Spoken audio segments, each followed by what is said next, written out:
Welcome to Azure Infinitum Podcast, Episode 8. This is your host, Hikaru Kazushime, also known as Reika Fujishima in the Azure Infinitum community. Today we have Auri Hraesvelgr, Lieutenant of Azure, with us. Hello. Also have Nora, Lieutenant of Azure Infinitum, with us. Howdy, howdy. Sebastian Lacroix, an Azure General. Hello there. And Alice Whitetail, also a Lieutenant of Azure, with us today. Hello, hello. We have three new voices. I wonder which ones they are. I don't know. That is Reika. Today we're going to be talking about our FF14 Patch 5.5 Part 1 thoughts. Part 2 due later this month, towards the end of the month. We're also going to be talking about some games that we're playing outside of FF14. And we're going to be going over a list of Azure updates and news starting first here. In our community this month, we have had, this past month, I should say, since the last episode, we have had quite a bit of stuff come out. Due to the launch of the new patch, we've got a new trial, Diamond Weapon, famously known boss from Final Fantasy XIV. We've also got the new NeiR raid, the final NeiR raid, actually, featuring another chapter in the crossover story between NeiR and Final Fantasy XIV. It was quite the quite the interesting raid. There's a lot of people who have had more questions after finishing it than than they had prior. As far as Yoko Taro, the creator or the director and writer for NeiR, has outdone himself this time. I should say, as well as recurring tracks from I believe it was Keiichi Okabe who does the music. Incredible music. Was he the one that made Weight of the World? I believe he made Weight of the World. Don't quote me on that. That one's my favorite. But that is a really nice song. It's a really nice song. It's really nice when it's done by anybody, really. Like when you have people covering it. I've heard. It's beautiful on the harp. Absolutely. The English and Japanese, both really nice. Piano versions, really nice. And I'm really glad you mentioned that, Alice, because when we first got to Copied Factory, with the first raid of the NeiR series in Final Fantasy XIV during the Shadowbringers expansion, that released towards the end of 2019. And when we first got there, the most interesting thing was getting to that last boss and hearing that song. The Final Fantasy XIV rendition of that song, which you actually hear a little bit of the FF4 or the Final Fantasy prelude in the background during that song. The emotion that came over people when we first heard it together was really powerful, because it's such an emotional song, and even without the being able to hear the lyrics in the same way that you hear it when it's in NeiR Automata. It's a choir in the background. It's it's a little bit of a different vibe because the song originally was very slow. The song "Way of the World" in FF14 is kind of a more powerful, choir singing it, less slow. But it was so powerful when we first got there. And the most interesting thing was a lot of people kept saying, "This sounds like the Rising of Azure song," and oh, this is so this is like so. I don't know, just all the emotion behind it. And so I remember that all this time, all these months, and it's now been almost 2 years. In a few months, it'll be 2 years from that point. And that wasn't the first time they said that. Every other time that we got there, there were people that was like, "Oh, this is like our theme," or "Oh, this is like, oh, it's so cool." And there were people who didn't even know the lyrics, but they heard it and was like, "Oh, this is like there's so much energy in the song, and it sounds like the Rising of Azure." And the most interesting thing is that right after that is when we started our RC project, Resurgens Caeruleum, the great overhaul plan for Azure Infinitum. We talked about a few times on this podcast. That has just kind of been this big, powerful list of this big shopping list of things that we have been doing over the past 16, 17, 18 months, something like that. Well, actually, it began in May, so it's been about 12. It's been about 12 months officially, but prior to that, we had started the build up to Resurgens Caeruleum. It's Latin for a rising of the Azure sky, and so or rising of Azure. So overall, everything has gone really well with RC.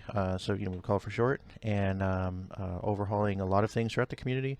Kind of a perfect segue into that, because that is another thing that is ongoing and very current right now, is the finalization of that project. It has been over a year now officially since that project began. It was announced May 1st, announced with a special article on AzureInfinitum.com, as well as being talked about in I believe it was the April or May community update from last year. And so it's been a lot of extensive work. If you don't really know what we're talking about, what we're really talking about here with RC is a great overhaul of ranks, restructuring, recruitment, building our active core, increasing members, training and increasing members of the leadership and the support team. Support ranks in Azure is our scouts, our scout ranks, and then we have our leadership team of lieutenants and officers, or generals now, as I should say. Still getting used to that. We were calling them officers for 5 years, and then now we're kind of updated that whole role, and they're generals now of the community, and increasing both of those teams, and then kind of deciding, okay, like we're going to have more layers to our ranks and make things a little more official, a little bit more efficient.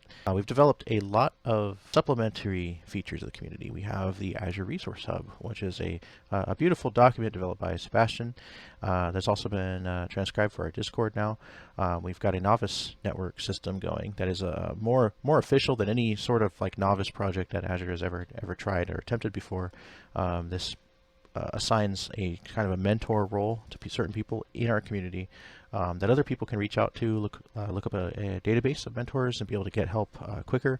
Also have our needs and request channel. We've got a kind of our whole Discord, whole extended services of Azure has kind of just all been molded to this whole new and super organized, ultra organized fashion, with more features and more places to reach out as well than ever before. So we're kind of prepping for the future while also overhauling what we have now at the same time. And so once RC kind of finalizes with the finalizations of the teams we're building and the capping of our FF14 roster, because that's kind of our core for all of Azure, we're going to be moving into the next era. We're going to be moving into an era of ultra activity, great organization. Think of Azure so far as a beta, and now we're like launching. You can think of it kind of like that. So there's going to be a lot of things moving very quickly here over the next month. That was mentioned at the Grand Assembly. For those that didn't make it to the Assembly, we had mentioned a lot of this information there. We talked about things moving very quickly and how it's going to kind of feel like a build-up or a little bit of a rush, and then it's going to kind of flow from there. Like it's going to be a period that I keep calling our simmer period. We're going to simmer with what we have. We're going to see how those teams continue to work together. And I love the fact that we have time. I love that. The fact that, I mean, it's unfortunate that, the virus has caused a delay in content and things like that, pushing the expansion a little forward than its usual June or July launch. But we've been able to embrace the time given. We've been able to figure out everything that we've needed to get done prior to this expansion launch, because the expansion and Walker for Final Fantasy XIV is going to be a humongous thing happening later this year. That does not have a release date yet. We do believe that September is a very, very, very likely month for the release. If it's not September, it's going to be very early October.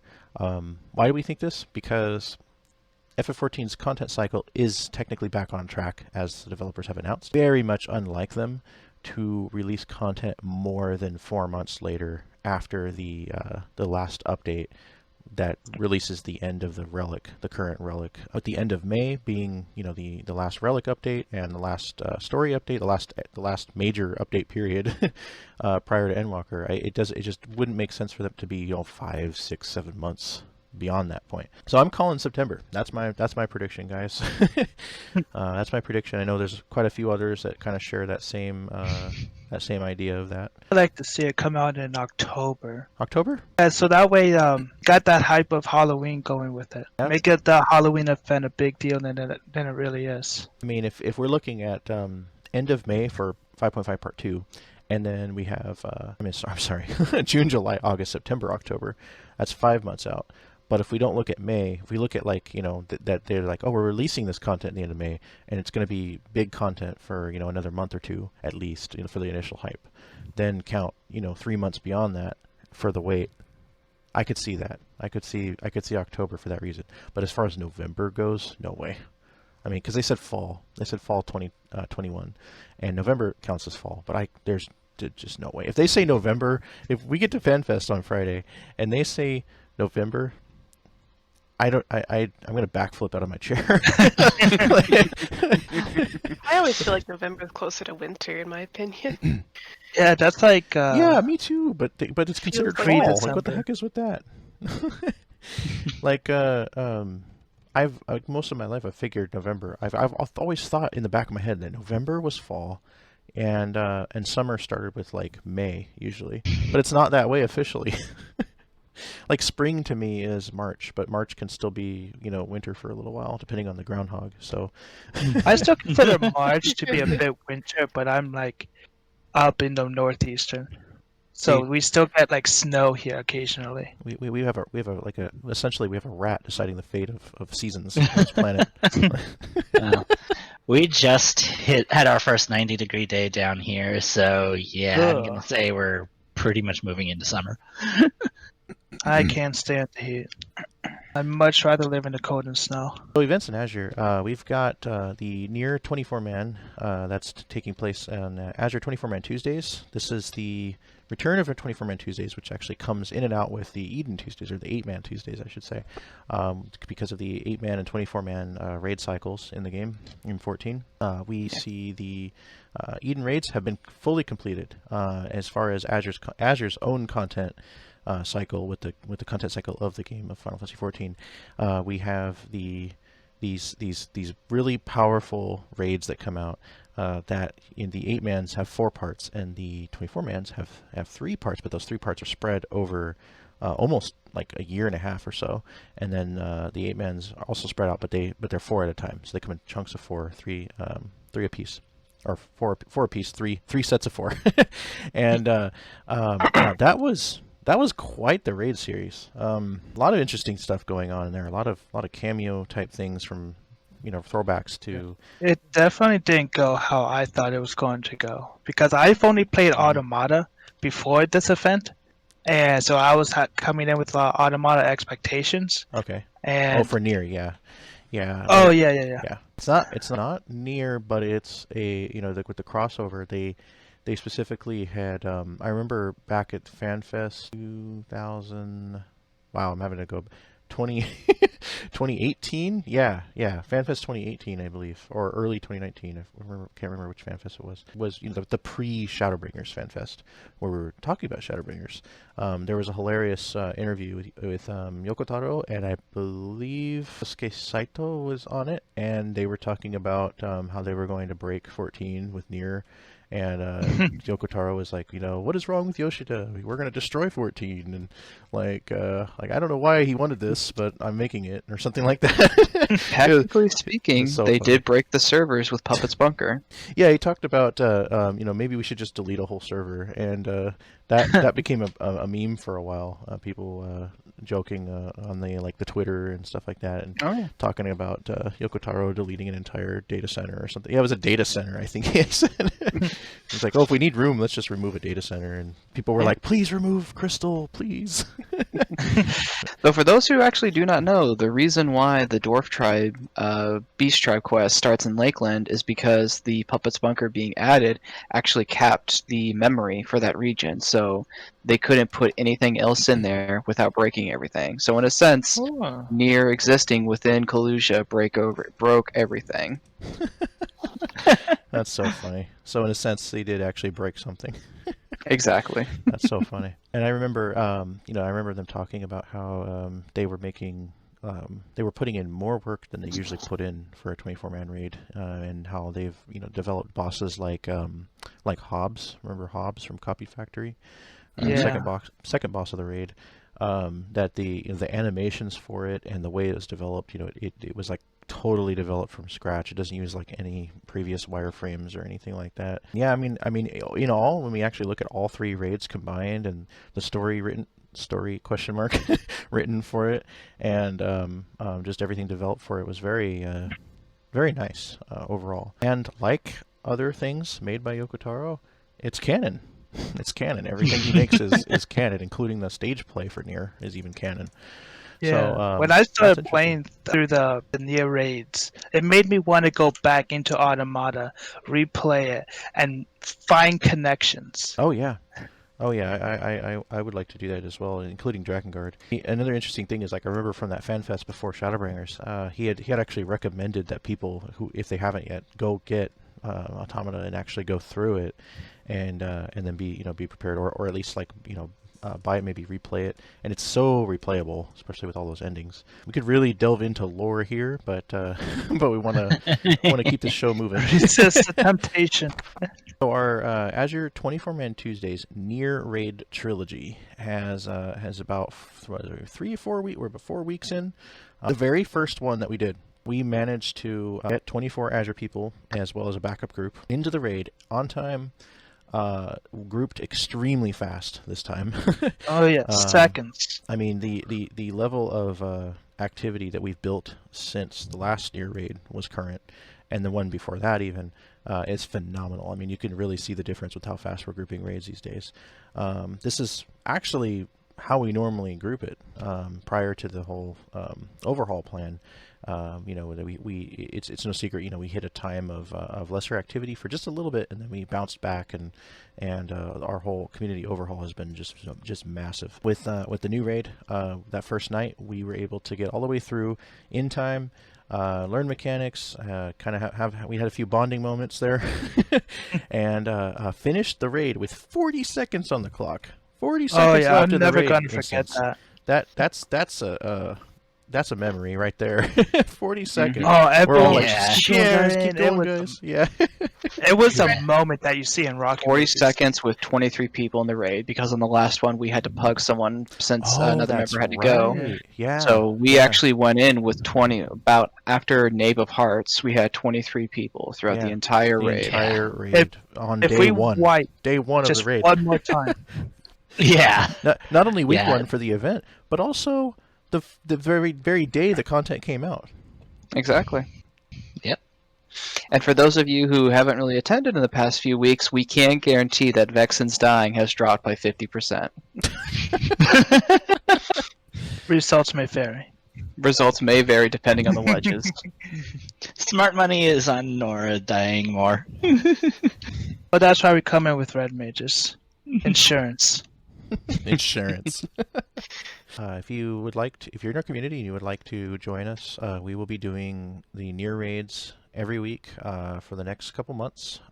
It's going to be very important. It's going to continue to be important because each NeiR raid each 24-man raid has a coin that you want to get.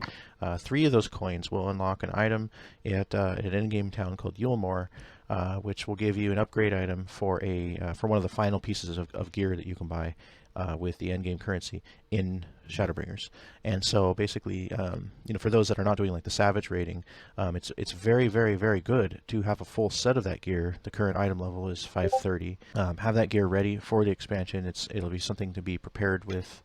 It'll be very viable gear to go into, especially if you can get your relic in time, and take the relic, and that gear is basically all you need to be very prepared for the first few levels of the new expansion. Because as soon as we hit that new expansion, stuff's gonna hit hard. We are going to fight enemies that are gonna be like level 81 enemies, and we're gonna feel it. We're gonna really feel it this time, especially with the adjustment of the numbers that's coming for the game and everything like that. Oh, that's gonna be a huge change. Oh yeah, oh yeah. Essentially, they're kind of like resetting the game as far as the numbers go. Also, it's going to not only help the servers, but it's also going to be a big preparation for the future 14 and everything that's going to be coming from that point. So doing NeiR raids each week, it's going to give you one big i530 upgrade every week. Come with the FC. It's a great time. Of course, things are not as taking as long as they did that first week. Following that, it's much more smooth now. A lot of people have either had the gear upgrades to be able to survive stuff a little better, or have gained experience in the raid, and that contributes overall to the time it takes to complete them. So some people might hear, 3 full 24-man raids, each one taking at least half an hour, and the final one being almost an hour still. That sounds like a lot of time. Well, we ask that people do show up with plenty of time, at least 2 to 3 hours of free time.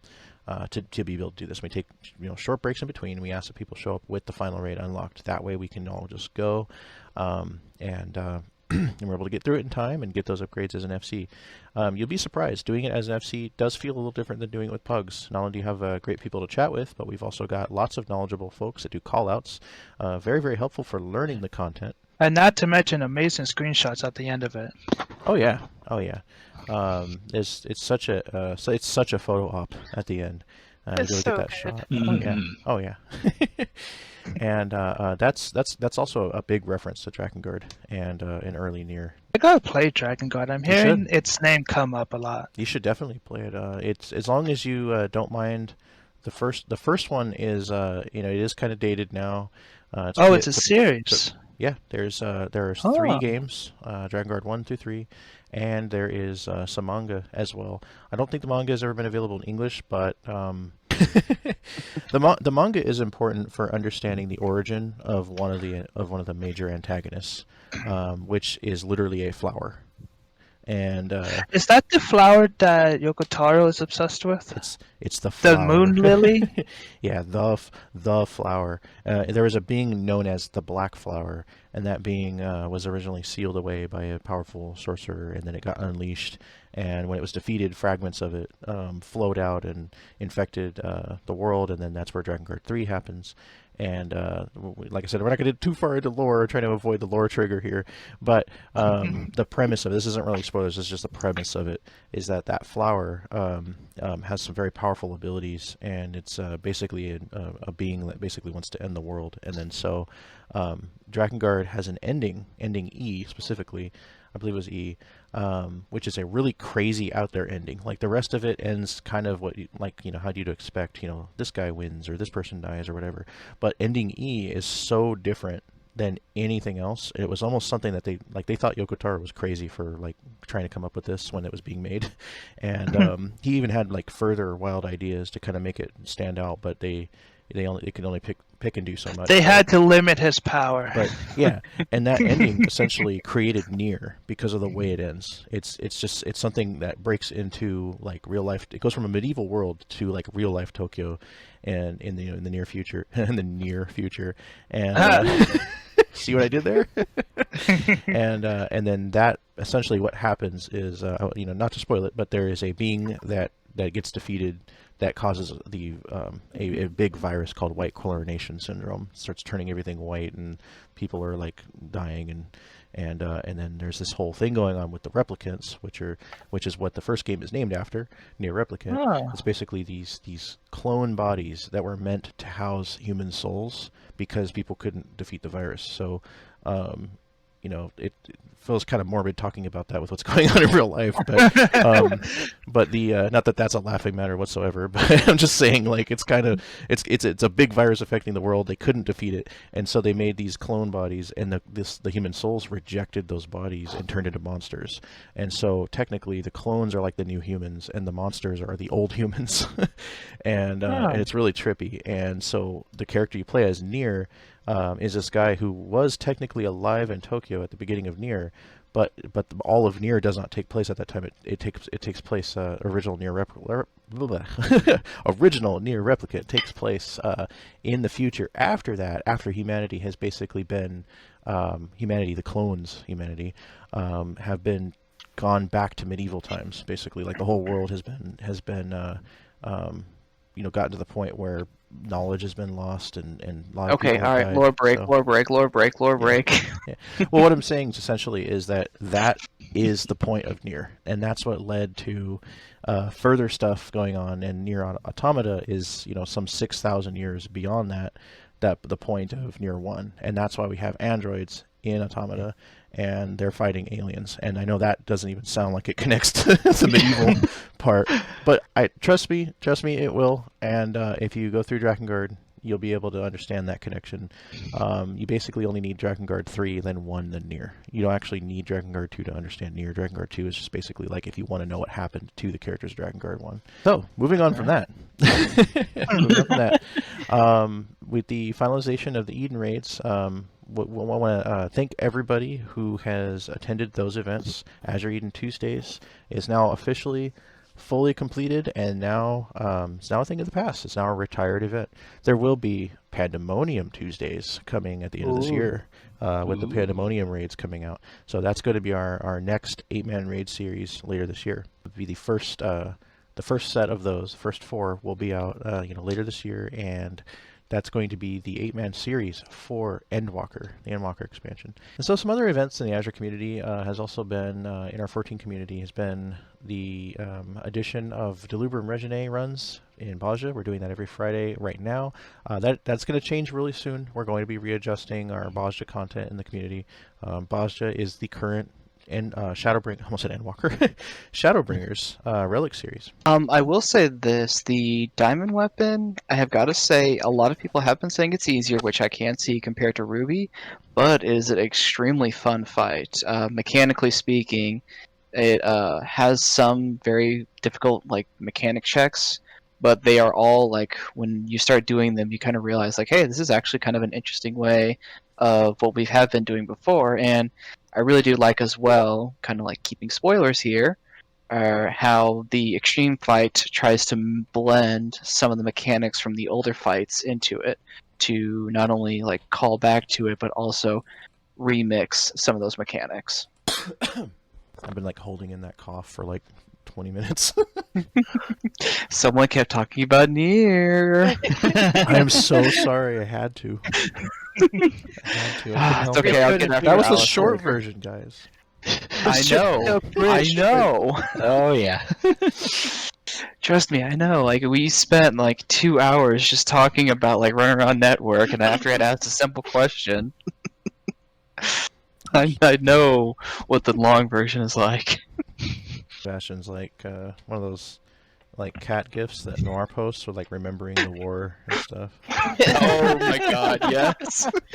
That dog that looks at the muffins is a Vietnam War flashback. Oh yeah, the dog, Yeah. the muffin dog. It's oh god, not I the remember war. the long talks. Okay, go ahead and move into 5.5 Part 1 thoughts. Diamond Weapon being a very, very big topic in 5.5. I myself really enjoyed the fight. That whole finale of the story, that is the Sorrows of Werlet story, very emotional ending. I think I enjoyed, for me personally, I enjoyed the ending and that story more than the actual fight of Diamond Weapon. Me, I feel the fight was a little short, but I think that's because we were spoiled with these big epic 2-phase bosses prior to that for the other weapons, and didn't have a second phase. It kind of felt like 2 phases because of the form that Diamond goes into. Kind of weird, Reminds me of Ifrit. Oh, that's a very good point. I think they probably used assets from Ifrit's model to make that, I think. But it's kind of weird. It jumps around in the air, and I will say it almost, because I was very disappointed with the normal fight as well, but having done the extreme fight by attending Monstrous Mondays late night, I've kind of realized that the extreme version of the fight was supposed to be the one we all experience, because it actually does feel like a very epic battle against the Diamond Weapons. really, okay. Let's see here. Let's hear you guys' thoughts individually on 5.5 one at a time. Let's go with Auri. How was patch 5.5 part 1 for you? I really enjoyed it. I think the biggest takeaway for me is I'm really happy that Tiamat finally Oh, yes. finally did her thing. We got to see more of her. Every time I would go to Azisla, I would see her, and I would just be sad. Like, when are they ever going to do something with you? But they finally did, and it was well worth the wait. Never call Alizé Alpha Node. We all learned that lesson. That was hilarious, and the memes that have come from that are also hilarious with what Estinian and Alizé. And then speaking of Tiamat, and this is a spoiler region of this podcast, guys. The Tiamat, she even helps you in the dungeon too, and it's like really epic. Yeah, it's amazing. It just feels good. Like you're assaulting this whole area in this region in the tower, outside of that tower in Pagothan, and Tiamat's just swooping in and assaulting it with you, and her, like, you could feel her rage, you know. All those years. All those years, of she's like her coming rage. out, just slaying these Telephoroi enemies that are basically, which we're learning what that is. A very strange word. I've tried to look up that word and the origins of that word, and it's kind of like a little difficult to understand. But I think we're going to know a lot more when we go into Endwalker. But so far, the Telephoroi just seem to be any being in the planet that is like being controlled by those waves of that tower. Because it said like I can't remember exactly, but there was like, you know, Tello Dragon and Tello Beast and Tello Fly and Tello this, Tello that. So I think that's going to be like the terminology moving forward. Tiamat had to kill her own children, pretty much, which was sad. I know. She's just like, you know, putting them to rest while they're being mind controlled. Yeah, I'm really Necessary. happy Estinian is a Scion now. That's right. Yeah, he joined the Scion Club. Graha is not the newest Scion anymore. I loved how it was all pretty much like, come on, Estinian, say the thing, say it, say it. Both my husbandos are Scions. Yeah. Oh, it was about time he joined. Also, It took him a while to brood and stand on spikes, look over horizons. Postinian is officially one of your husbandos. Yeah, behind Graha. Okay, making a note here. Okay. Put him on the kill list. No. Okay, so is there anything else that stood out for you, Ari, in 5.5 part 1? Really enjoyed the roulette. I know that was part of the side of the main story, but I don't know, I really enjoyed it all. Those are like kind of the main points that stood out for me. Did you say roulette? Roulette. Oh, roulette. Oh, yeah, sorry. It's all good. Okay. I'm like, the roulette? Oh, okay, yeah, I'm glad that they took out Hero's Gauntlet finally. Thank goodness. I'm sorry, but I got so burnt out on that.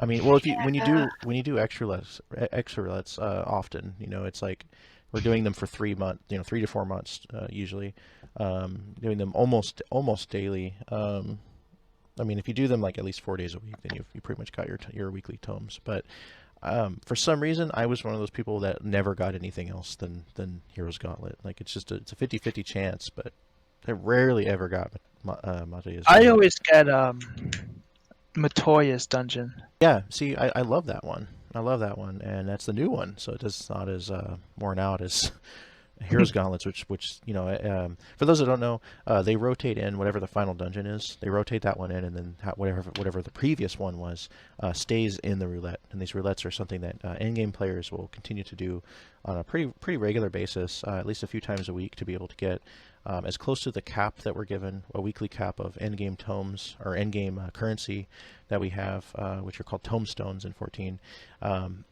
We want to get as many of those as possible. We're only allowed 450 a week because Yoshi doesn't believe in no-lifers always being lording over everybody with gear. So that's kind of the thing, is they have a weekly cap on those. It's the strongest gear in the game that you obtain normally outside of Savage rating, the ultimate rating, not ultimate specifically, but the because there's a difficulty called ultimate, but the highest end regular rating in the game. We want to aspire to get as many of those, so we do the X roulette, which is giving us a random of usually 2, sometimes it's 3 dungeons. And so Hero's Gauntlet is like been around since 5.3. We're now in 5.5 5. What was it? 5-4?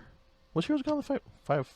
It was 5. 5-3. 3. Yeah. Okay. 5, So yeah. 3, So yeah, we're in 5.5 now, and so for it to continue to go on and into a third patch would have been kind of a bit much, but they don't do that anyway. Usually they usually take it out. Although Amarat was around for what feels like an eternity in the X roulette, and yeah, that was nice too. But when you get that for 6 months of Amarat, it's like, oh yeah.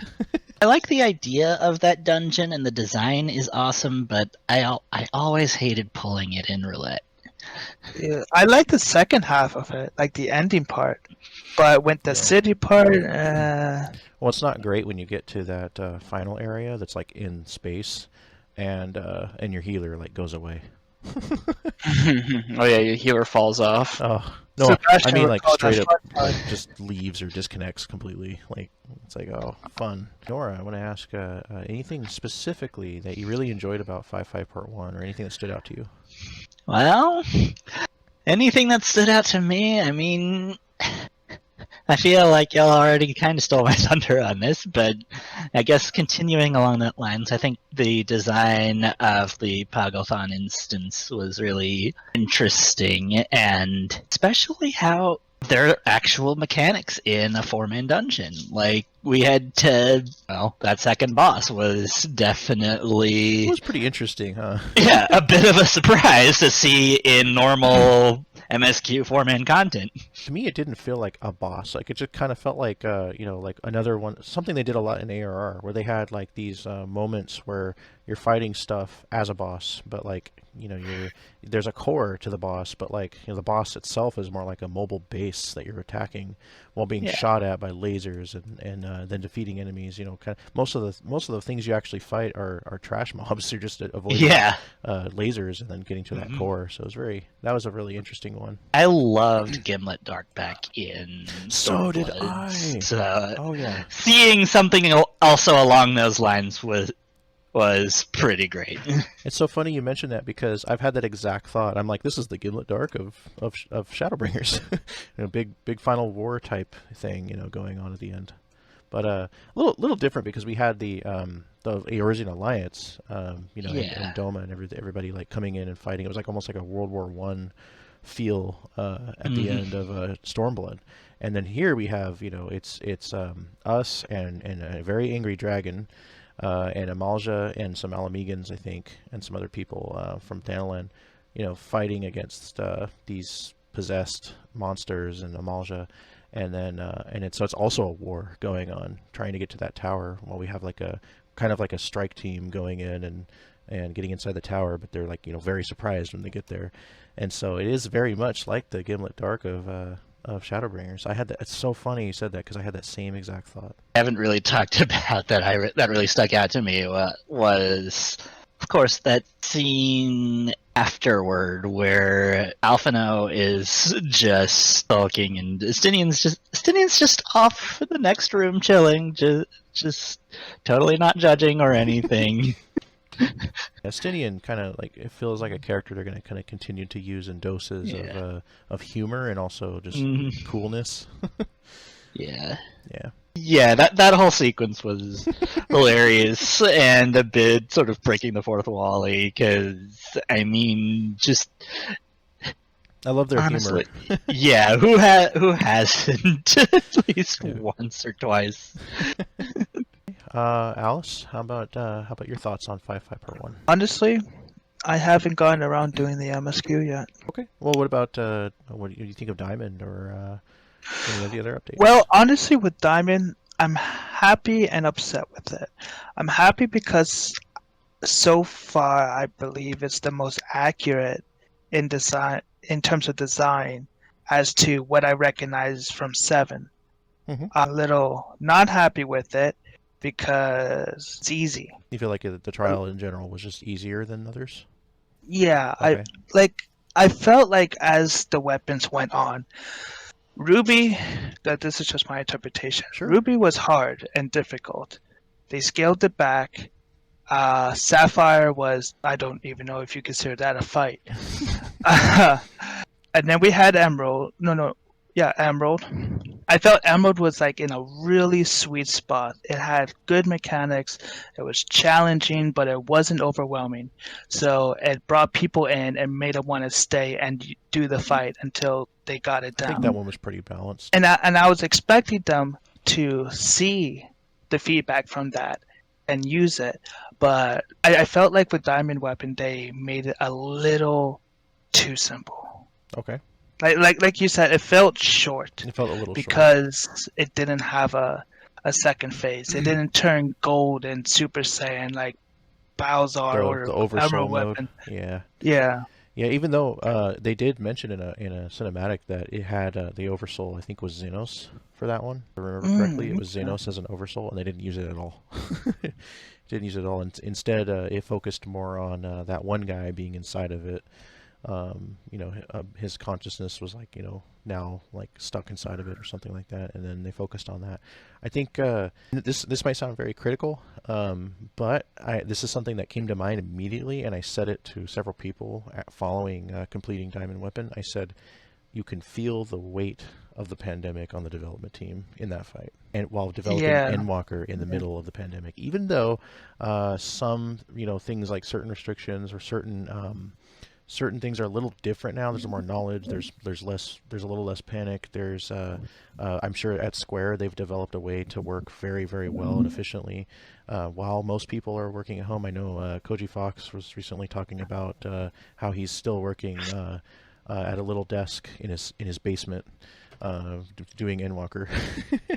There's a pretty funny comment that he made on the FanFest page. If you click the autograph area, he made a little comment about I'm still working at this little like secondhand desk that's got like a stain on the end of it that I can't remove while making all of Endwalker, and so they're still doing that. And I think they've developed some efficient ways of doing that. But that's what I said. I said it feels like you can feel the weight, and then Tokyo right now is still, or Japan, I mean in general, is still very much in a difficult tier for dealing with the virus. So the devs are developing that entire batch of content, not only the patches that we've experienced, but also pretty much the entire expansion. As far as we know, too, don't know how long ago they actually developed Diamond.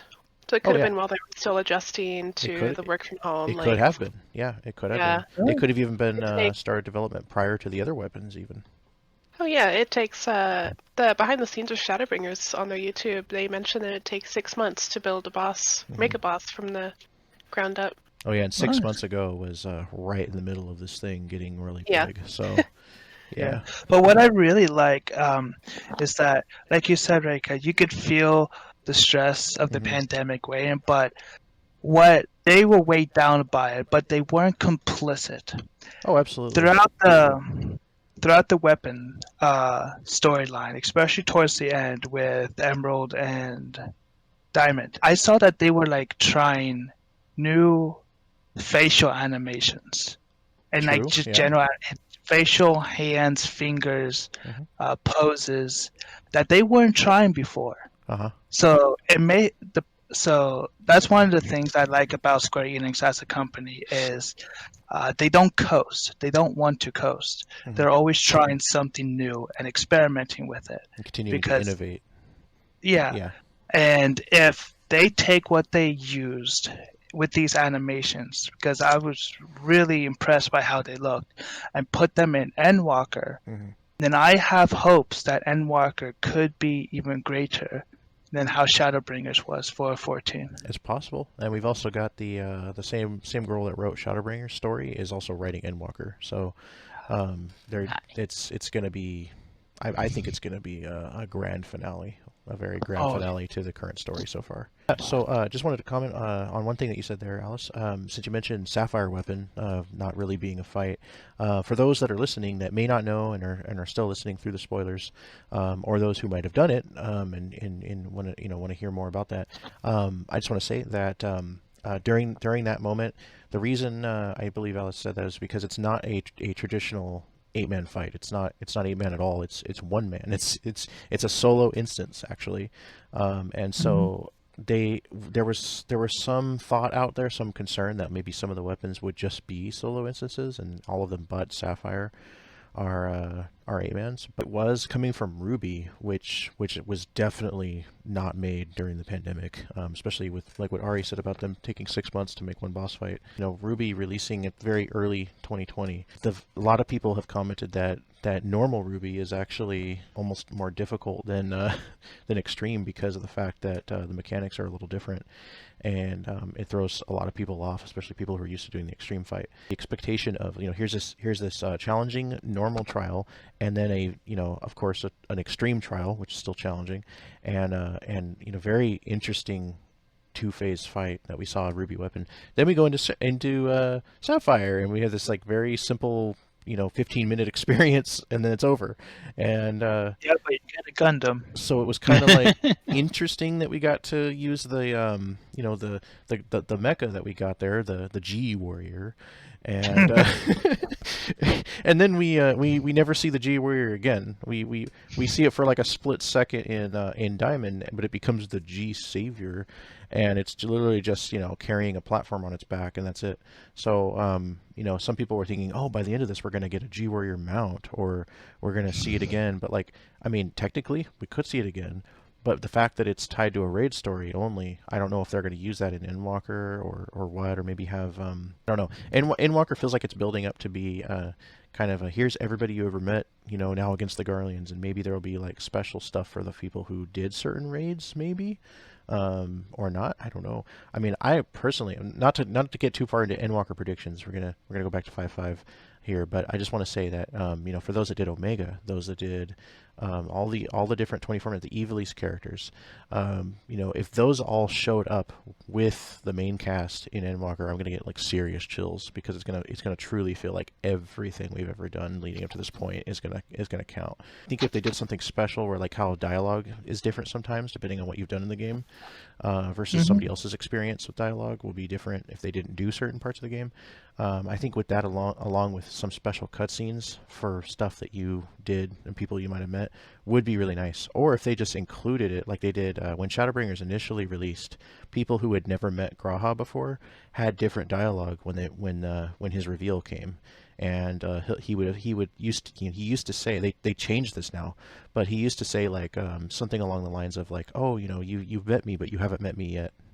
And if you met him originally doing Crystal Tower prior to Shadowbringers, then he would say like, oh, I remember when we met and had that adventure and stuff like that. Now they actually require Crystal Tower, so that way when you get to him, he says something that's uniform for everybody. I believe. Folks listening to this episode, if I'm wrong and there's another change I don't know about or something that I was wrong on, please let us know in the comments below. But that was something that was really confusing for people for a bit, and I think if they did that with like Evilise and meet, like, you wouldn't meet Omega, but you meet Alpha.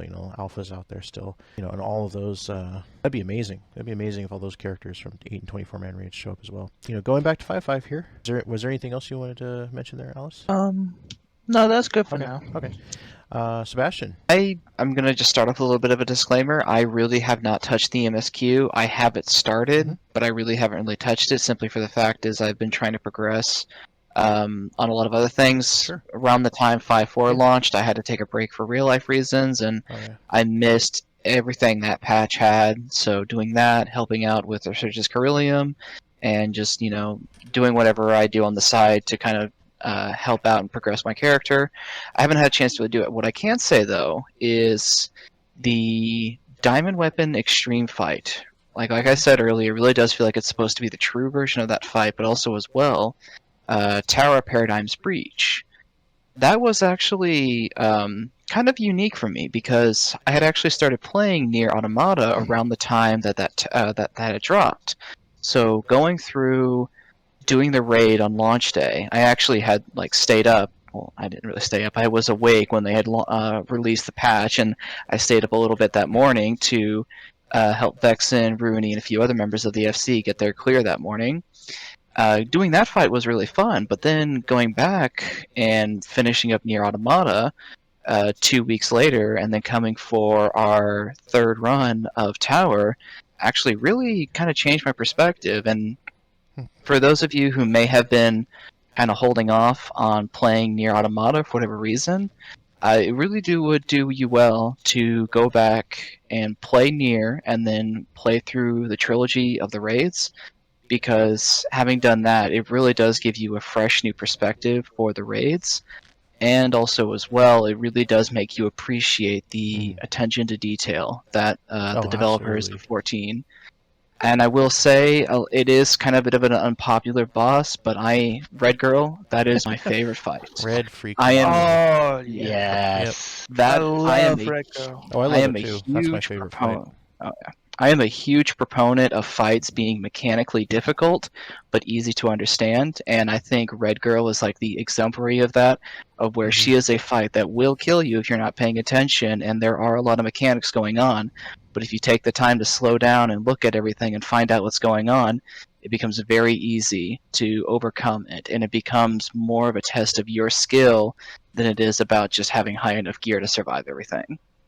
And that is kind of what I love. And then when it comes to Diamond Weapon EX, having done it, having done really all the extreme weapons, I can really say that Diamond is an incredibly fun fight because, like I said, it blends mechanics from all the other extremes together and really like makes you feel like you're fighting like the ultimate version of all these weapons. Very well said. And then that was pretty much it. Like I said, haven't really done much of the MSQ, so I can't really comment on it. But what you guys have said so far have made me interested to try it whenever I get caught up with my current relic stuff. Okay, so overall, I commented a bit during all of your thoughts, but I just wanted to say that I'm super hyped for part 2 and whatever finale that we see going into Endwalker. Really enjoy all of the music brought over from Automata and music composed just for 14. Have to say that Kane's song at the end of Tower of Paradigm's Breach is a beautiful rendition, and the fact that they included the FF theme, usually referred to as the song "Pray," the da da da da da da da da da da, like having that mixed in to just the way the vibe of that song is at the end is super chill-inducing. And then the fact that we see that boss and that scene is basically the point of all three things connecting. It's Final Fantasy, NeiR, and Drakengard all connecting at once. Crazy vibes from that. Really strong feel. I almost felt myself become emotional when we hit that the first time as an FC. I had done the raid early that morning just to get it cleared and tried to study it as much as possible leading up to our day 1 clear of it. But the emotion felt when it's like here we are. We are at the end of this NeiR trilogy. We've gone through all of Eden. We're almost to the end of our RC plan, and now here we are. Azure, making its rounds as always at the end of a 24-man series, and then this emotional song. Where a lot of the songs throughout the whole raid series are brought from Automata. Is very they're all very high energy orchestral pieces for the most part. We end this with this like almost peaceful, bittersweet song. I don't know. For me, it was just kind of like, wow, here we are. And so now I'm constantly thinking of things in relation to Azure. So it just it felt really good that we had got to this point, and here we are at this point doing so well. And then just having that emotion at the end as the finale is just incredible, and then that Final Fantasy theme, kicks in during the song. Other than that, you guys already know how I feel about Diamond. I know it's a bit critical, but I still enjoyed this story very much. And then we have the whole Ishgardian celebrations going on. Nobody mentioned that. We have the Fates, looks like Feats, but Fates that's going on in Ishgard. That's a good time. There's lots of rewards from that. We now can see what the firmament looks like totally, and I think everybody is bursting with anticipation for the housing word that's coming. It's going to be nice to have homes to buy. Oh yeah, yep, and that's gonna fill up within like a couple days, and there's gonna be a lot of angry people. I'm thinking a couple of minutes after servers open. The forums are going to be so mad.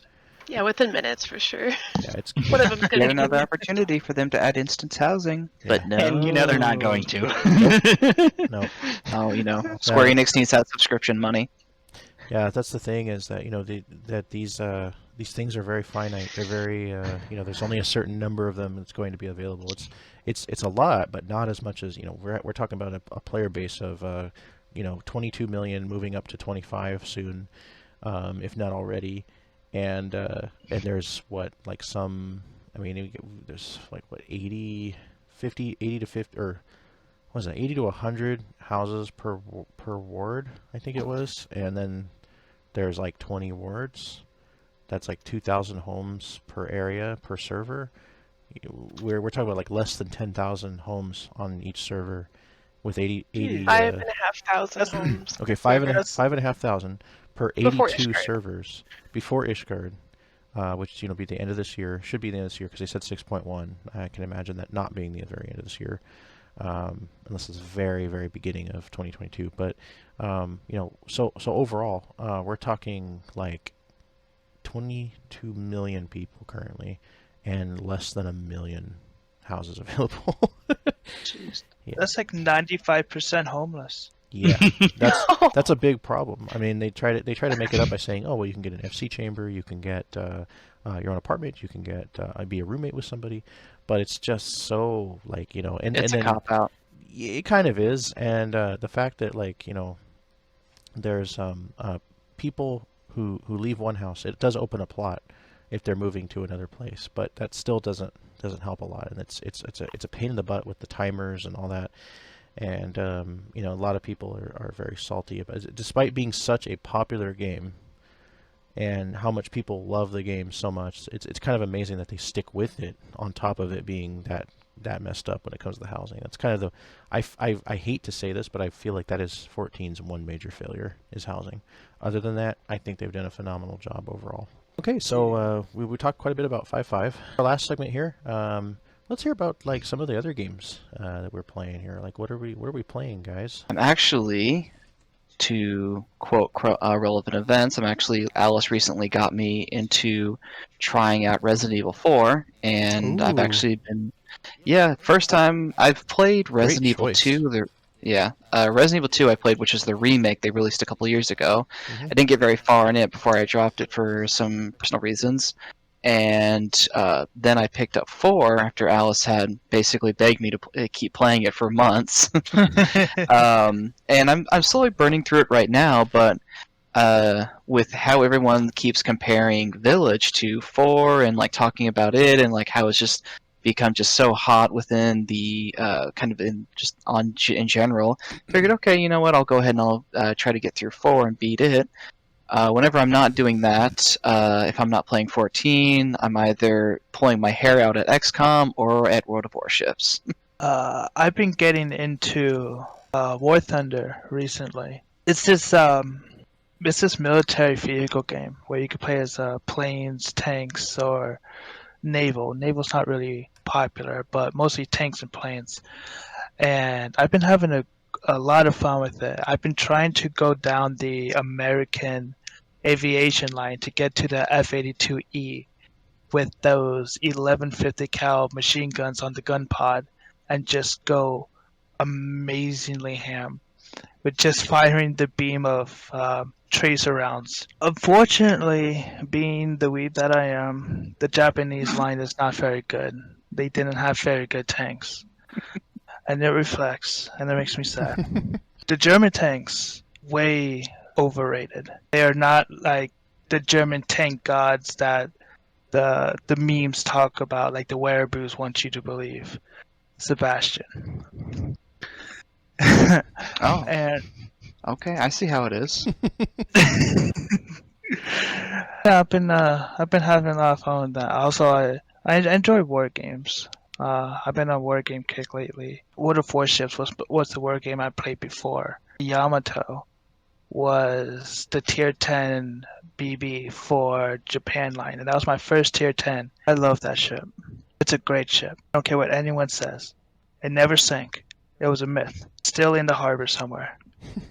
And that's Alice's tinfoil hat rant. It's true. It never sank. I refuse to believe it. It was too big of beautiful of a battleship. I've actually Never played got a little to bit of use War its Thunder guns. myself, but it's been a very long time. I remember way back when it first kind of like debuted. I was trying it out. I think it was like only planes at the beginning or something like that. No, it wasn't. Was it only? Was it? I think it was. I think it very was, beginning. because I remember trying it way back when, too. Yeah. there was, well, World of Warships and World of Tanks were really big, and War Thunder was like mostly, I think it was only planes. I don't know. It was only I could be wrong. planes. Was it? Okay, so it's been that long. Yeah. Okay, yeah, that's when I played it, and when it came to console is around the time I stopped playing it. And so, Yeah. there was a lot of different, World of this and that coming out, and War Thunder and things. And I know War Thunder's actually been pretty good at staying alive and staying afloat, and kind of has its own community that's kept afloat for quite a while now. And like I like war games as well. But I float through a whole bunch of different genres myself. But that was that game is actually pretty easy to get into. Anyone can play it. It's completely free. Available on PC, console. And and there is crossplay even. I When didn't someone's on when someone's on another system, they have a controller icon next to their name, so you know that they're like a console player or wow. a controller user. Which is kind of mean, because as a keyboard or mouse player, I like to hunt them down and shoot them out of the sky, which is mean, but I'm protecting my country. The keyboard and mouse raise you my flight stick. oh, that would be. War Thunder has a simulation mode specifically for people that have those. And also, I think they're working, if they don't already have it, virtual reality compatibility with the simulation mode. So you can be like as immersed as you can possibly get in there. I am usually all about that immersion and flight sims, especially because, well, yeah, I got Microsoft Flight Sim day one and fell down the rabbit hole, as I like to say. But there's also I'm temporarily grounded, as it were, since my main gaming computer is currently being repaired, or at least they're trying to be figuring that out. Yeah, and that's always when time goes its slowest. Of course. I guess if we had recorded this yesterday, I would have had a completely different answer. But yeah, I guess my near future. Well, I have been playing Replicant a lot. Just getting into that with all of the hype around release, Oh and yeah, also that just came out. yeah, I did love Automata. But so I was like, hey, let's give Replicant a shot. Enjoying that? Yes. As a musician, I will say, if you love Weight of the World from Copied Factory, the Replicant soundtrack is going to blow you away. I've been wanting to play it. It feels like it's remaster month for me, because other than Replicant, I've been enjoying the Rome Total War remaster that finally came out. Oh, that's right. That's right. Yeah, all but grew up on that one, and it was it's weird how Total War series is RT for those listening, is an RTS real-time strategy series, mostly taking place during certain time periods with historically accurate scenarios, battles, ways to actually reenact historical battles as well. And they've done everything from like samurai period to like the American Revolution, Rome, medieval. Quite a extensive library for the Total War series. I myself have played Medieval 2. I got Rome. I actually haven't started it, but I've got almost all of them on my computer. Love the. I think my favorite was actually Empire. Total War Empire with the American Revolution. Empire that was a really fun time. Empire was good, but that's another one I need to wait for them to remake, just because when it initially came out I was still in college, and so my computer didn't really have the horses to run it well enough to do it justice. And then there's Shogun 2. Shogun 2 was really fun. I played a lot of Shogun 2. For some reason, it seems like in Shogun 2, there's this you're playing as the feudal clans of feudal Japan, and there's one clan called the Iko-Iki, and they're like this orange color. And for some reason, like I've talked about this with a few friends, for some reason, every campaign, it seems like those guys always try to take over from like the north, every single time.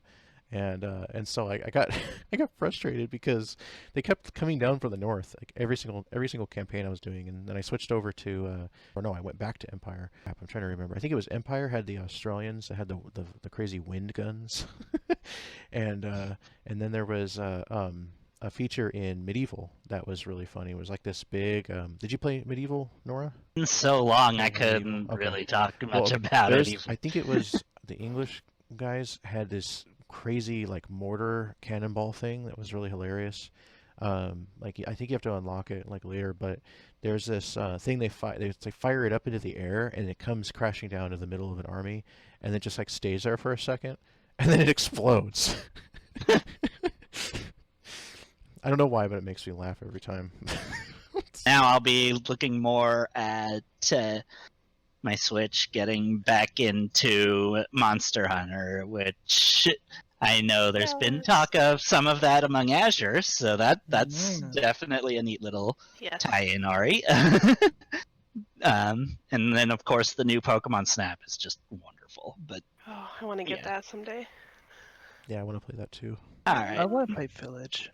Oh, Village. Yeah, I hear great things so far. It was trending the other day on Twitter, and a whole like the embargo to be able to talk about it went up, and so a whole bunch of my my comrades in the industry were going crazy, talking about it. Like we had so much mixed reception. On one hand, we have people who are saying that it's boring, and the boss fights or whatever is similar to boss fights in that game is like really bland, and like the narrative is really dry. Other people are like, oh, this was a great horror experience and amazing characters, and so it's incredible like that it's that split. But I'm hearing more good things. I think than that's bad actually things. a good sign, though. Yeah, like that a game is able to do that. It's so decisive of where it, without even playing it, it lets me to believe that it's one of those interpretations vary your experience with it. So what you been playing lately, Auri? Now that I'm finished with my big assignment for school before the actual bigger assignment, let's talk about Drakengard and listening to Reika talk all about the lore and stuff. The first two, maybe get my hands on the 3 and to play the NeiR series. Also trying to catch up in Monster Hunter and kind of get my toes wet because I'm a little rusty on World on PC and PS4. Gonna get the wing going up soon, and That's the Azure Wing specifically. yes. For those listening, though, that's a portion of our community that we're opening up in other games to be able to inspire weekly play sessions or activity where players in our Azure community can play together and basically be led by a leader who's putting these events together, or putting the parties together per se, and then focusing on like needs of the players so that we can kind of like progress together. So we had wings in the past.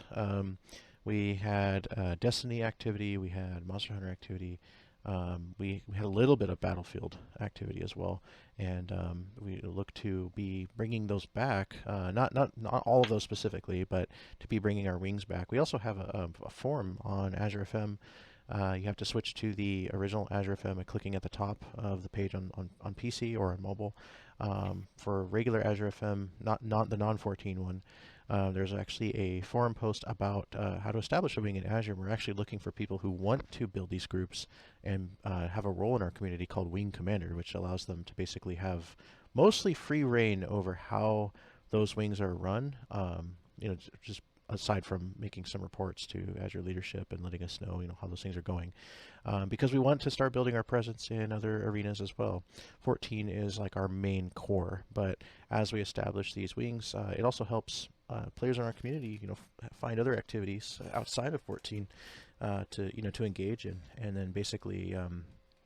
We also begin to build our presence in those other arenas as well. So games that have clan tags or clan guild like systems are one of the most viable things.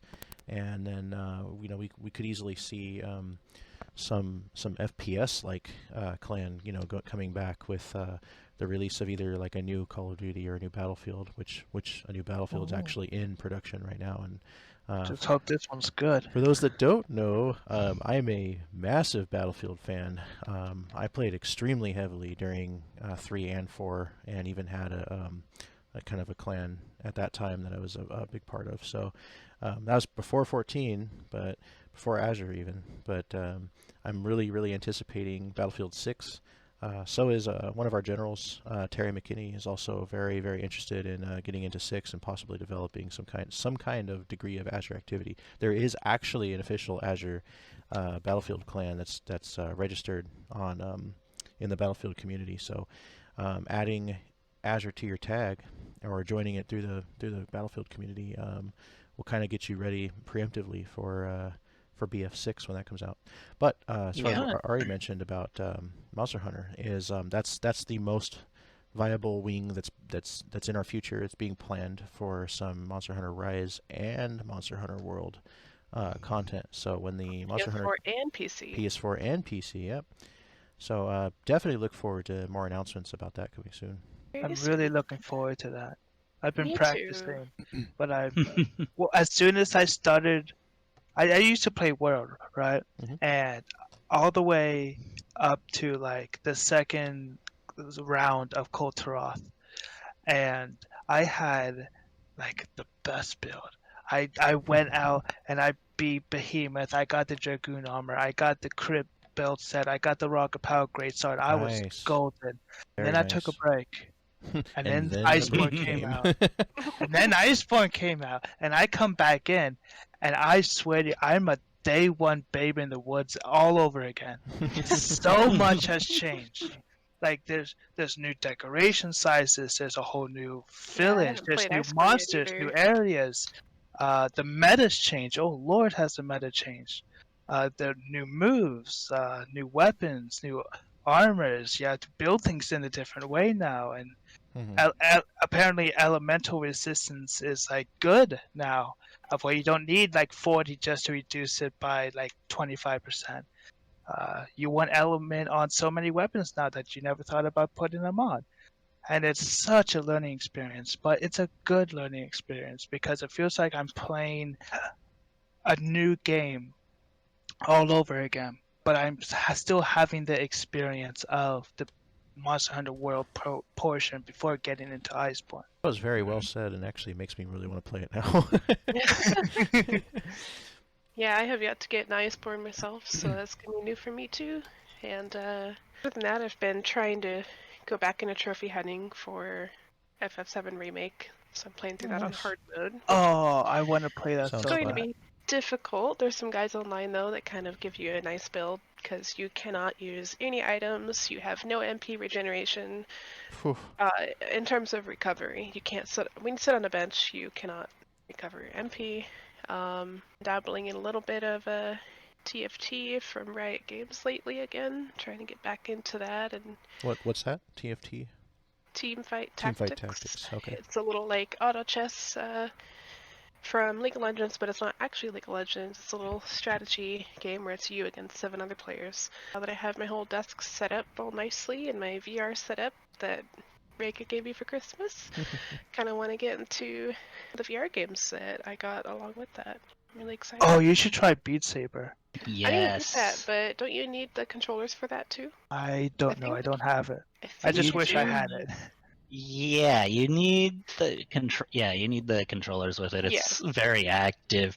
Oh, It's yeah, actually Trying to get a more really active good too. workout, I've noticed. Yeah, I have the Ring Fit. I've been trying to get more active myself, so I've been looking at that. I just Yeah, need to that's get why I the want to play it. yeah. I just need to get the little wand controllers first, and then I'll be good to Don't go. they come with like a VR set or something? They come separate No. unless you get a bundle. Sadly. Oh, But you can actually Yeah. get like if you wanted to be cheap, you can get the PS3 Move, and those actually work with the PSVR, or you could get the Move for the Move controllers for PS4. Either way.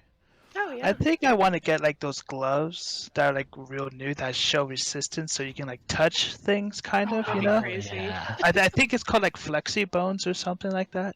Interesting. I've always dreamed of trying out Skyrim in VR. We finally did. Skyrim? It was Yes. Rick and I tried it, and I ordered it from Amazon when I got the VR headset. It was so interesting. It's really pretty, and Such a different perspective. Like you think you can imagine how it would be. You think like, oh, I'm going to put this on my head and suddenly be in first person all the time in Skyrim. But instead, when you put it on, it's like you want to just like reach out towards like a log, and be like, wow, Yeah. look at this log. You get to River Run. Right? No, River Run? Riverwood. Dang it! I always do that. I get freaking River Run from Game of Thrones. Like, always throwing me off. Riverwood, not River Run. Riverwood. Thinking of House Tully from Game of Thrones. Riverwood. You get to Riverwood, and like you go in there, and there's like, oh, it's Sven. Like Sven, you look, you're in front of me. You're actually really in front of me. Like reaching out. It's like, the perspective is so different. See, I myself, I can't do VR. I get VR sickness very fast, like very, very, very, very, very fast. Like within 5 to 10 minutes, I'm like wanting to puke, and it's I can't do anything about it. I've tried multiple games. It's just something. Have you tried medications for it? No, because it literally doesn't affect me until I put on a VR headset. But I am also someone who suffers from vertigo and some balance issues and things like that. And so like I think could you sit down? Huh? I've sat down in VR. It still doesn't work. I've played games where like you're in a cockpit, and that makes me insanely sick. It's more than just nausea. It's actually like this weird feeling inside of my head, and it actually like induces anxiety and nausea and like all kinds of stuff. And it's just like totally not worth it for me. It happens very quickly. It's not like something I can try to put up with while playing. That's basically another reason why I gave her my practically new VR. So I was collecting dust before I met him, but he heard me talk about how much I've wanted a VR. So I was like, the box and everything. Yeah. What was it, Alice? I was gonna say, would you play 14 in VR if you could? I tried. I already did it. Did a O1S in VR and walked around Myst quite a bit. Well, basically, it has a theater mode. Because of the theater mode, it's not full 3D VR, but it's still like what it is. It's called theater mode. It's basically like looking at a screen in the VR up close, without it hurting your eyes. And you can size it to be really, really wide in the VR, so that you feel like you're in a VR game. But the corners, you can tell, like if you look over far enough, you can see. Why did I do that in real life? I actually moved my head in real life. If you look over far enough, you can actually see the corners of the screen that you're looking at in the VR. Like not the VR screen itself, but the virtual screen per se that's floating in a dark abyss in front of you in the VR. But if you make it really, really big and you kind of move your head around and you move your character in game in first person mode in 14 with your head, you can kind of sort of use your imagination and feel like it's in VR. Because at first I didn't think it would work. I think like it's just gonna be like me looking at a screen on a screen inside the VR. But I was walking around Myst, the housing ward where our guild hall is in 14, and I was walking around, and I go to the Admiral's Water Spire, that big tower that's in the middle of Myst, and I look up at it, and I'm just like, oh my god, this thing feels humongous versus like being on my TV, and I have a big TV, but there's such a difference even with the theater mode, and my imagination, and what I was seeing, and being in VR.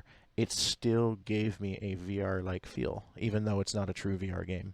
And so you can still, if you're out there and you have a PSVR or something like that, or you have a regular VR for a computer, try it out. Do theater mode in 14. It works. It's not the best, but if you actually, make it big, increase the screen size, which is that's a setting that at least I know I don't have a lot of experience with PC VR, but with PSVR you can increase the screen size. You can actually get that feeling of what 14 would be like. What's funny is there was actually one piece of content in 14 that was actually made or was adjusted for VR. But it doesn't work with home copies. It was just for an event in real life. It was Titan Extreme. They made a VR Titan Extreme that you could actually play, kind of, and people tried to do it at an event several years ago. But other than that, they had actually, and they had thought about it too. The devs commented. They said, we thought about it, but the amount we would have to redo things and go over things, like there's so many things that are not meant to be like full 3D. That it would be so much work, and probably not a lot of people would use it anyway. And with a game like 14, and you need to see AoEs on the ground, and you're not looking at the ground all the time because you're looking at all the other stuff. Yeah, you're going to be looking up at the boss. Yeah. a Titan's like humongous too. Like it really feels Oh, like yeah. he's super tall, you know, when you're in there. But I want to see people do the Kugane Tower in VR. oh god, that Oh, right alone, That sounds I just got that sounds like nauseous fun. thinking about that. So Like- many people in their living rooms Oh just my God. falling over, trying to lean over, grab it. See, that's the other thing too is like there's VR games where you can like stand up, you know, and move around a little bit, you know, in the room, and that was horrible. I was like falling all over the place, and not because I was bumping into stuff, but just because like, you know, I could be in a room that's completely empty with a wide space, and I would still be falling because of my balance, and there's this weird effect. I know other people have seen this too. When you take the VR off, like the room around you feels so small. It's really weird. Like I have It does. like He almost has 70-inch TV, and it felt like a small TV when I took the VR off my head. It did. I It was can't. so weird. Like, I was trying it out. His TV is huge, but Yeah. the VR makes it. It's such a feels weird weird. effect. Like maybe if you're listening, you know what we're talking about. But yeah, it's such a weird effect. So okay, so before we end here, my turn, my turn Yeah. on what I'm playing. I don't have a lot of extra time for games outside of, you know, needing to be on 14 for, you know, for running the community and stuff like that.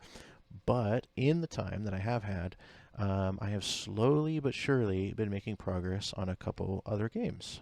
Now I have the whole habit that a lot of us have where we make a lot of new files in a lot of games and then we don't always finish them, or we don't finish them right away. But outside of all those new files, the ones I am most actively touching in the free time that does present itself is Final Fantasy II. I'm going through the PSP 20th Anniversary Edition. I am actually in the end game now. I'm done with the My City and Tower, and I'm going into Pandemonium, kind of fitting for this year with the Pandemonium raids coming out. And getting ready to go in Pandemonium, and then as far as that being the end game, also preparing for the Arcane Labyrinth, which is a very, very special set of dungeon maps that came out only with the 20th Anniversary Edition and has been brought over to later editions like the mobile one. And it basically involves going around collecting keywords across the world and then using those keywords to summon dungeons from this portal, and then completing those dungeons. And then when you do, there's a little torch that lights up in this place that's like in the middle of the world, and you need 4 of those torches to light up, so that way a door opens, and then you go in and fight the very secret boss named Dunyan. And then what's really crazy about that is through doing that and through fighting that boss, doing it multiple times, you're learning more and more about Dunyan's history and who that person is and like what happened in the past, and you end up getting this entire like extra backstory on top of the regular game in Final Fantasy II, because of that secret boss. But you have to do all that multiple times, and then once you do it multiple times, there's an extra boss as well in there, and then you get ultimate weapons. And I think there's like some, you know, I don't remember exactly the number, but I think it's under 10 special ultimate weapons that you can get, and then you're just like, you know, super overpowered. And then they have the mode that was added in the Game Boy Advance version from that point forward. It's also present in the 20th anniversary on PSP. It's the Soul of Rebirth chapter, where you basically play as characters who died in Final Fantasy II as they're in the afterlife, where the Emperor has like survived and tried to, you know, the main bad guy, the Emperor, Emperor Palmesia, has survived and is trying to take over the afterlife, and you get to fight him with the characters that died in the story. So that's a fun chapter as well. I'm looking forward to that. Outside of that, the only other one that I am progressing in slowly but surely is Bravely Default 2, which Auri got me recently as a birthday present. Bravely Default 2 on the Switch is actually, I think it was the 5th or 6th game in the series. But you don't have to worry about the other ones if you really don't want to. Most of the games in the Bravely series are either non-canon or they are what-if stories. 2 or 3 of those stories, I think it was Bravely Fairy Effect doesn't count. Bravely Default Fairy Effect is more of a sequel to 2. But it's a side story to... oh, sorry, not 2. My bad. Bravely Second. The game called Bravely Second, which is... Bravely Second is a direct sequel to Bravely Default. So basically you would play Bravely Default, then Bravely Second, and then if you play Fairy Effect, which I think is still online, it's a mobile game, so But that's sort of a side story / sequel to Bravely Second. And then we have... Bravely, what was called Praying Brage, which is now gone. Praying Brage was a a what-if scenario if another character was the Vestal of Wind instead of Agnes from the original. And that actually had a really crazy story and sadly got shut down. And so you don't really have to worry about that one or Brave the Archive or Fairy Effect. But playing the first two, I fell in love with them. They were the first two handheld RPGs that I fell that much in love with since Golden Sun came out. And that's saying something. So that's like 20 years that I haven't been that much in love with a handheld RPG. And I have to say, Bravely Default is one of my all-time favorite RPGs. If you haven't played it and you love RPGs, you must play this game. You must play Bravely Default. A must play. It is a must. It's like a 10 out of 10, highly recommended from me. I don't often give 10s to anything. One of the only other games I gave a 10 to was Fire Emblem Awakening, which I have a review on Runner Network. That game I was extremely passionate about. I kind of feel like that's the cherry on top for all of Fire Emblem. Definitely play that if you haven't played that. But Bravely Default is something that I think is special because there is a fourth wall moment that takes place in the first game and also the second game. And it's a fourth wall moment that is way more than just like a dialogue or a joke or something like that. It's something that actually is extremely emotional and really, really includes you as a person, as a player, into the story of the actual game. And I won't tell you what that is or why that's a spoiler or anything like that, but it is something that's so important and so inclusive of the player into the game. You end up thinking like, oh, this is a normal RPG, and then all of a sudden it smacks you with this like, oh crap, like they've been talking to you as a person, and then all of a sudden you're included, and it uses like the camera and like all this stuff, and it's crazy. It's absolutely crazy that they made a game like this. Bravely, so it's like the never-ending tale it's of amazing. RPGs. Like I have chills thinking about it because it was that amazing, and the music and everything incredible. Designed by Akihiko Yoshida, who's also known for making the Ivalice artwork and story design and characters from Final Fantasy. You've got other veterans that are from Square, people who specifically worked on the golden age of Square Enix RPGs from the 90s. You know, the good PS1 games that everybody has adored and practically worshipped all these years. They all came together for an incredible project that actually started with another game, Final Fantasy: The Four Heroes of Light.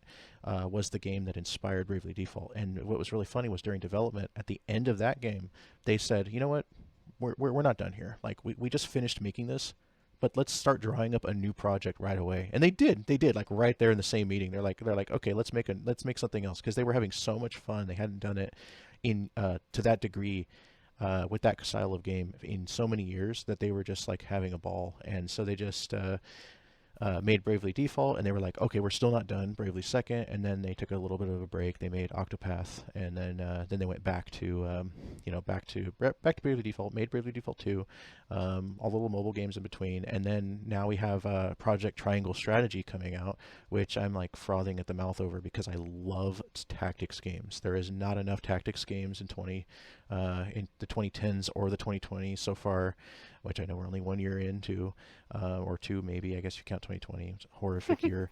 But overall, that team that is making those, as people are jokingly call it, the Square Enix Underline series, because of the titles all have underlines.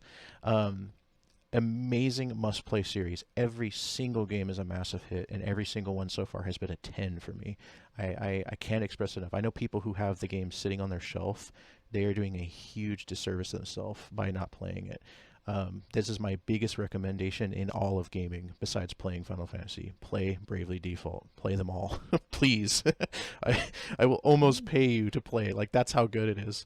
As far as Bravely Default 2 on the Switch that recently came out, I am still, I think, around the 10-hour mark or something like that. Not as far as I'd like to be, but I am very much enjoying it. I can tell that this game, while having a little bit of a different style, it was the first in the series to not use Akihiko Yoshida as the artist. They've still managed to do similar to what I've seen them do with 14, where Yoshida as well, Akihiko Yoshida, was an artist for 14 and helped with a lot of those designs. And then after he kind of stopped, they continued to use artists that do a very, very similar job.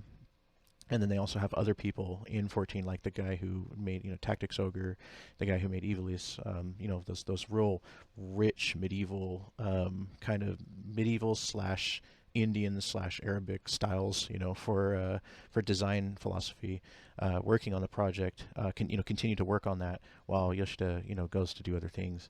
And so with Akiko Yoshida's work on Bravely Default, it was kind of a little bit of a jarring feel going into number 2 because the graphics are a little different. They were like, how can we make a very DS and very mobile looking game become like a major console game?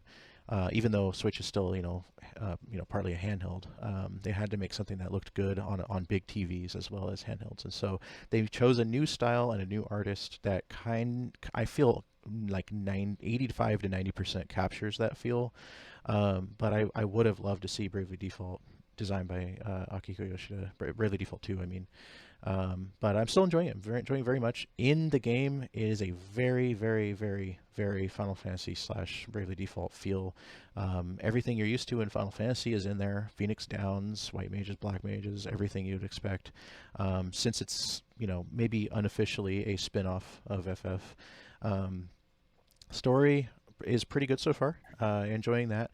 I think the thing that is the biggest thing that stands out is the same thing that stood out to me, besides the fourth wall stuff from the other games, is the job system. Holy crap! If you love job systems, Bravely Default is crack. Like it's, it is like drugs. Like they put mechanics in the game that are things you wish you could see in other RPGs. Not only do they allow you to speed up the battle, which is usually only seen in games that have remakes or remasters, of older games, that you can speed up the battles, and they've got all of these features that it's kind of like love letter to the player. It's like, oh, like, do you hate like having to grind out random encounters? Well, just push this button and we'll give you another instant random encounter, and then you chain those random encounters together, and then you get like all these extra rewards because of it. So instead of like running around doing a random encounter, running around again doing another random encounter, they're like, oh, well, we already gave you the first random encounter. Just hit a button and you'll just keep encountering as long as you want to grind. And then you've also got everybody set up to auto, use all the moves that you wanted to use in the first place against those enemies. And then so you're literally just like, watching this like 4 times fast version of an auto encounter with auto stuff you already have going, all this auto stuff. And then bam, like, you just reap the rewards. And then they've got stuff that allows you to actually level while you're not even touching the game. Like you can send your ships out on these voyages, kind of like retainer ventures in 14, but they come back after like, a long time, and you can wait up to 18 hours. And the longer you wait, the longer you're not playing the game, the better rewards you get. So you go to work or school or sleep, and you put that sucker on the dock, and just let it get stuff, and you come back to all these amazing like perm stat increase items and just incredible stuff that you find. And man, and the challenge is there. If you want challenge, there are some hard bosses. There are some bosses that, like, it's a good idea that you did some of that stuff, that you did the waiting, rewards and the grinding and stuff like that. So some people might say, oh, with all this auto stuff and all this stuff it's just giving you for free, like, doesn't that make the game really easy? No. Heck no. Because you almost need that stuff, But then at the same time, for the people who didn't grind it out or didn't do the wait mode and stuff like that, it doesn't mean that you're looking at this like insurmountable challenge of waiting and grinding in order to fight those bosses either. It's very, very balanced. You'll have to know what I mean by playing the game, but highly recommended. I have a feeling that by the time I'm done with Bravely Default 2, that it's going to be another 10 on my list. So that is my current mini review for that game. Yeah, that turned into what are we playing to, hey, let's review this game real quick. That's going to be the end of that segment. And in closing here, I just want to thank everybody who's stuck with us throughout this episode. We've talked about a lot here today. We talked about a lot of current events in Azure. We've talked about stuff that we're playing. We've talked about our opinions on the 5.5 Part 1 patch, Final Fantasy XIV. Upcoming, we've got a lot to look forward to in the community. We have our next big PvP Azure Grand Duel tournament, one-on-one tournament, or 1 versus 1 tournament coming up at the end of this month. We are about to announce that. Well, we're going to announce that here first, and then announce it in our community very, very soon. Well, actually, depending on editing, the announcement's coming out really soon, so the announcement might actually come out before the announcement in this podcast. But it will be May 30th of this month. More details will come on AzureInfinitum.com soon. Look to the announcements channel in our Discord as well as our social media, where we'll be announcing dates or the date and the time, the times combined with the date on those announcements, on when that's happening, where that's happening, and how to participate. Remember, this is a DPS only tournament.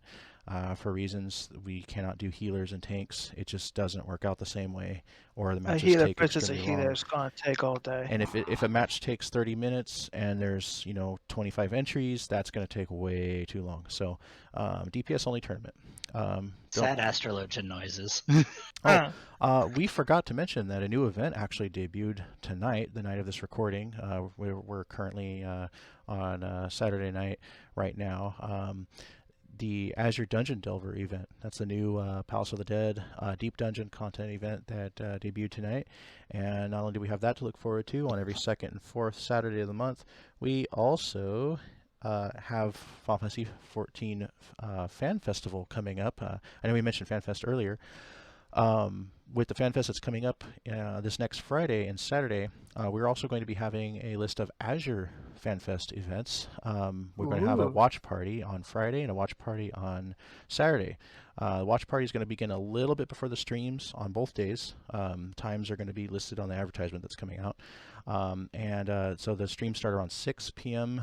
6 p.m. on Friday, 6:50 p.m. I believe on Saturday, and so I think about 30 minutes to an hour before that is when we're going to be doing some special events and watch party raffles. We've got some really nice prizes for the raffles, not only in-game items. We've also got a $50 Amazon gift card. We've got things like Fantasias for the game. So much nitro with that. Hey, yeah. And then we've got some nice in-game items as well. And to go with that, we also are going to be participating in not only the NeiR Challenge, which is a special map event in 14. We're also going to have the Community Screenshot Challenge as well. So big FC screenshot that people will be able to use and then submit that to try to win some very exclusive items like the Cloud Strife hairstyle, a couple accessories they're giving out in-game that only very few people in the whole world have. There's going to be some big opportunities, and there's going to be 2,021 winners of both the NeiR contest and the screenshot contest. So very interesting. Those campaigns have actually been announced. They're going to be starting on the 14th and going all the way through to the 21st. So during the week following Fan Festival on that Thursday, for Treasure Thursdays, we're going to have a very special Treasure Thursdays with not one, not two, but 3 events on that Thursday, morning, midday, and night, that are all going to be NeiR Challenge days. So, or NeiR Challenge events. The screenshot gathering, that date as well is going to be announced with the announcement. So keep an eye out for that. And look forward to the raffles and the watch parties coming up on this coming Friday and Saturday. And so we have FanFest, Patch 5.5 Part 2, the Zadnor Battlefront, the ending of the Relic series for Shadowbringers, and the PvP tournament. There's a lot to look forward to this month. quite a bit there. And then we're going to be going into June with all of this stuff behind us, and then the finalization of Relics. And it's going to be quite the year. And what else is in June? Anybody? You guys know what else is in June?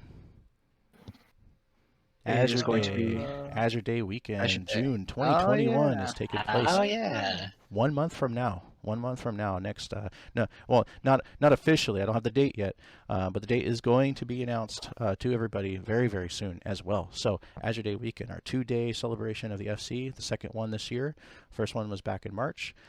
For this year, and then we're going to have a big Azure Day Weekend next month. That's going to be a very big highlight next month, and then just a couple months from there, is expansion time. So we're really getting there now, guys.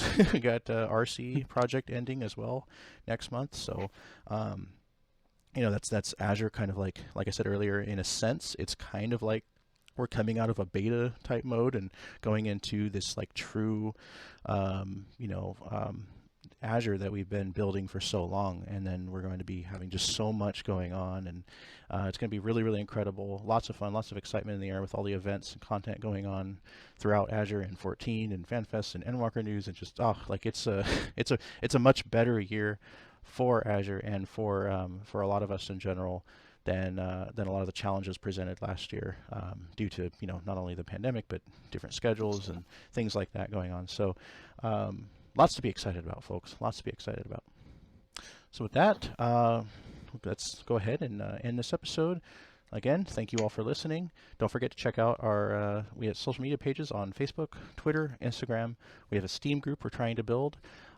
We have lots of link shells in Final Fantasy XIV for assistance, our mentor novice network, our Discord.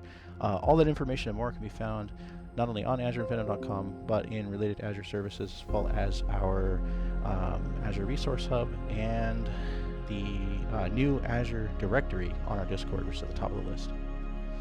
Also, make sure to check out our Azure Gimme Tag repository, so that way you can add all your friends on third-party platforms outside the one that you're on right now.